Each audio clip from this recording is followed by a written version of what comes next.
If the doctrine of predestination is true, then why should we evangelize? Real quick, if you don't know what the doctrine of predestination is, basically stated, the doctrine of predestination is that God, before the foundation of the world, has chosen which individuals will be saved. Ephesians 1, verse 4 and 5. For he chose us in him before the creation of the world to be holy and blameless in his sight. In love, he predestined us for the adoption of sonship through Jesus Christ in accordance with his pleasure and will. If that doctrine is true, that God chooses which individuals will be saved before the foundation of the world, that he predestined those individuals to salvation, then why should we evangelize? So I came across this clip on YouTube this morning. It's called Calvinists Can't Answer the Question. So I'm Reformed. I was interested in the video, so I clicked on it. Some guy, I don't know his YouTube channel, he's got a video of John Piper answering this question that if predestination is true, then why should we evangelize? And the guy in the video is basically saying that Calvinist, the ideology of Calvinism teaches that you don't have to evangelize, right? You can just kind of be lazy. You don't have to evangelize. You can just sit back and be like, no, I trust the sovereignty of God.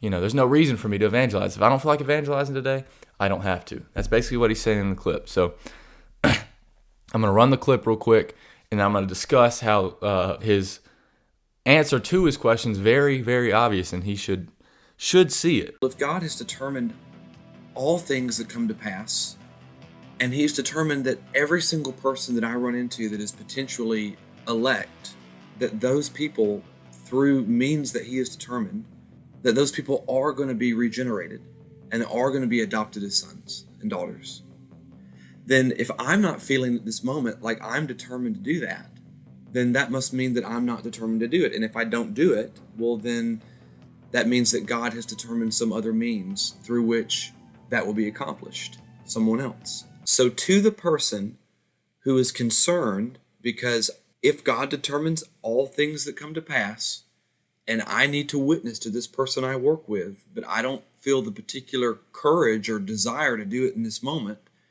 that it's okay if I don't evangelize. This is how people are saying it's anti-missions. Not that it's that people are saying that Calvinists in general don't believe in missions or that they're anti-missions or evangelism, but that on an individual basis in practical life, okay, as we live this out, as we live out our theology, to the person who's saying, I'm not going to witness to this person because I don't feel determined to witness to this person in this moment, and God will provide the means through which that is accomplished.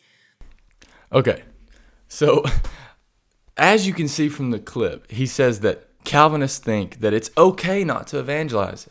If that person at work needs the gospel, I don't have to evangelize to them. Number one, God has determined the ends and the means, right? So what do I mean by that? God has determined the ends, which is the salvation of individuals through his gospel, and he has determined the means.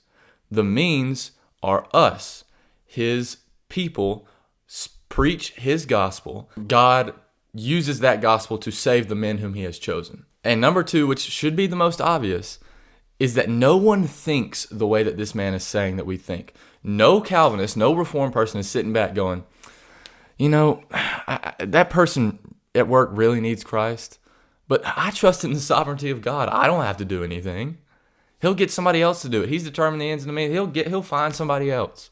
No, we believe all of Scripture, and in Scripture, we are commanded to evangelize. In Matthew 28, Jesus says, therefore go and make disciples of every nation. Jesus says in Matthew 5, you are the light of the world. A city set on a hill cannot be hidden, nor do people light a lamp and put it under a basket, but on a stand, and it gives light to the whole house. In the same way, let your light shine before others. So we evangelize because God commands us to evangelize. Jesus commands us to evangelize in the Scriptures. So no Reformed person is using the sovereignty of God as an excuse not to follow his command to evangelize. No one thinks like that. Reformed people do not think like that. We evangelize because we trust in the sovereignty of God, and we know he has determined the ends and the means, and we are those means. We bring his gospel that regenerates humans and saves humans. And we also follow the commands of Scripture. He has commanded that we evangelize. Therefore, we evangelize. We don't use his sovereignty. We don't use his election before the foundation of the world as an excuse not to evangelize.